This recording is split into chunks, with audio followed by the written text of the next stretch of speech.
Hi guys, welcome back to my kitchen table and another one of my MOCs.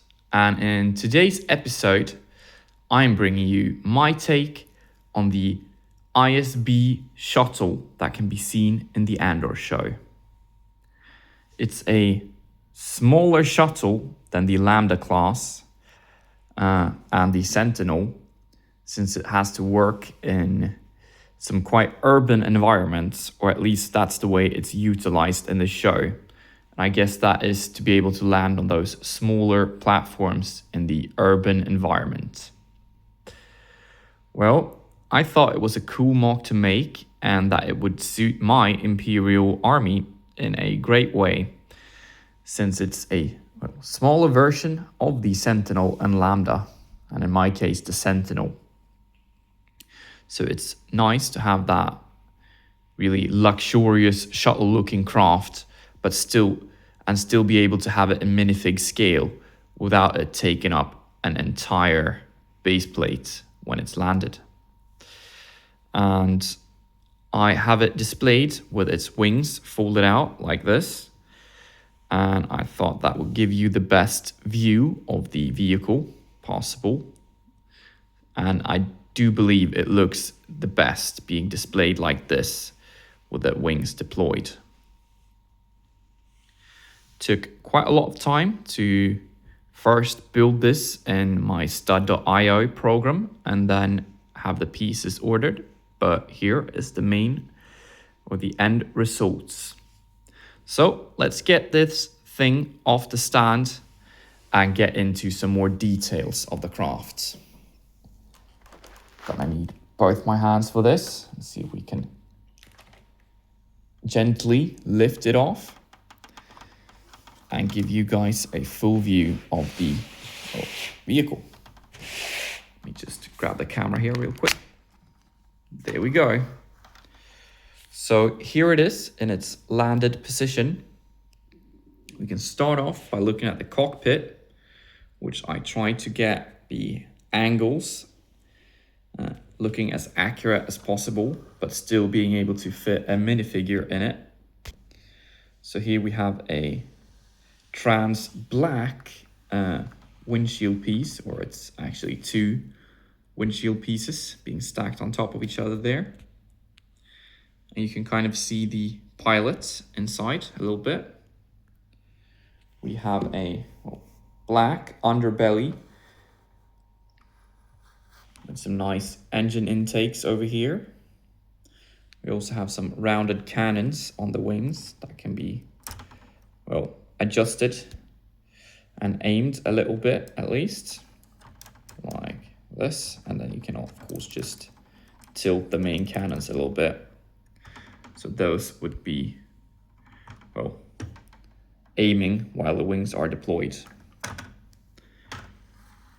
I do like the black and white color scheme, since I guess it looks a little bit more elite, but I'll probably use this as a normal troop transport for my stormtroopers in the end.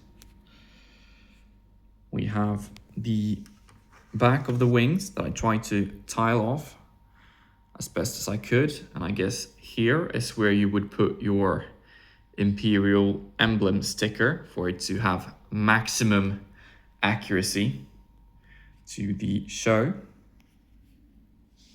We got some engines here that are reminiscent of those on the Clone Wars era shuttles, or I kind of used those as a mark while building this.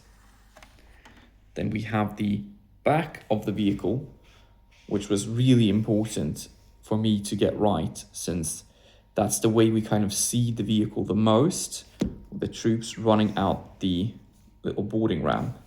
So we have these rounded details over here. Then we have a sloping end to the main frame, as well as a door that is shaped a little bit. So I had to get the door frame and the door to fit nice with each other. But yeah, you can deploy the boarding ramp over here. Then we have some lights here in the back as well. And here you kind of get a little view of the interior, which we'll get into in just a bit. Let's close up that door again, and we'll have a look at this side of the build as well. That, and I think we can have a look at the center wing as well, which has this black stripe going through it, and then we have a little red light here on top. I guess that's for positioning. So there we have it, and then it aligns nicely with the wings so that they are, where the wings stop, it kind of follows through on the main center fin, which I think looks pretty cool. Let's open up the cockpit and have a look inside of there. I think we'll do it best from this angle. So you can just tilt up and fold up the cockpit like this. And here we have just enough space for one trooper, or in this case an ISB agent, to pilot the ship. We have quite a lot of control panels over here. And then there's a physical walkway so that you could kind of crouch your minifigure and get through to the back of the ship as well. So there we got some focus on the driving sticks, some control panels and all that you need to be able to fly this thing. You can just fold it back up, and it aligns pretty nicely with the shaping of the, well, should we say the neck of the craft. And then we can of course lift off the roof. I think it's the easiest to fold down the wings a bit, and then we can just lift off the main roof like this. Try and get a light going. So here we have seating for 12 troopers, because that is at least what I could tell from the pictures or screenshots of the show. So we have 6 seats on each side of the craft. I just put some of my stormtroopers in there, and we have Dead Ramira and another ISB agent. The seating is quite nice. We have a kind of half tile for the troopers to sit. And then I incorporated the backrest into the panels that are attached here using snot technique. So it's kind of angled in, so you get a nice seating angle to the, well, chairs of the ship. Let's see if we can focus a little bit on that. So yeah, you can kind of see the backrest over there. So yeah, we got 6 seats on each side from where you enter over here. And then we also have the little mini stair leading up towards the cockpit area, which would be more visible from back here. We have the pilot there in the front. So that's pretty much it for the interior, but to me it will be a nice transport to have as a kind of in-between thing between the smaller battle pack dropships and the actual Sentinel. It has almost the same capacity as the dropship that I've made from the Mandalorian, which we'll compare this to in a bit. But there's one more feature that I thought I need to show you guys. So let's see if we can do this without fully breaking the entire MOC. So as you can see here, we've got some landing gear.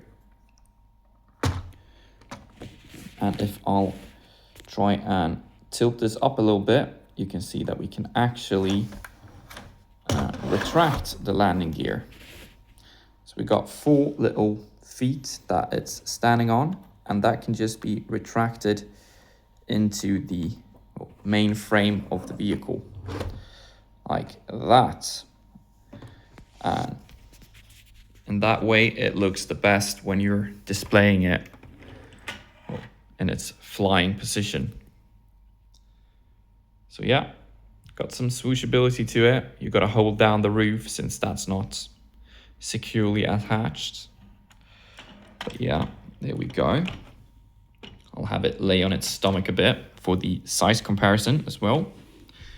So let's try and compare it to some of my other MOCs, just to get a feel for the scale of this thing.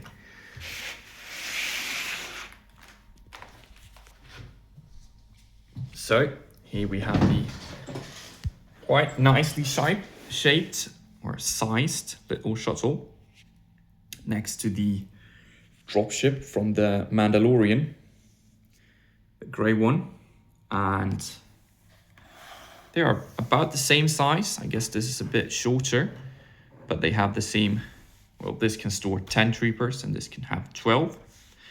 So for being a smaller shuttle, it is actually still having more capacity than this other beast over here.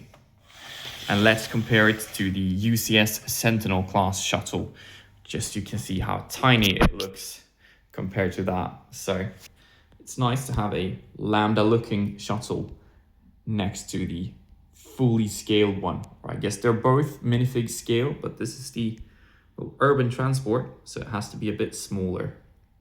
But here we have it next to the Sentinel class shuttle, and it looks quite cute next to it. A bit tiny. But yeah, there we have it. Now I guess that is all for this little MOC. And I have to tell you that instructions will be available on my Rubricable, and I'll link it in the description down below for you to be able to pick up your own set of instructions for this MOC and, well, all the other MOCs if you're interested. So thank you all for watching, and I'll see you in the next video. Bye!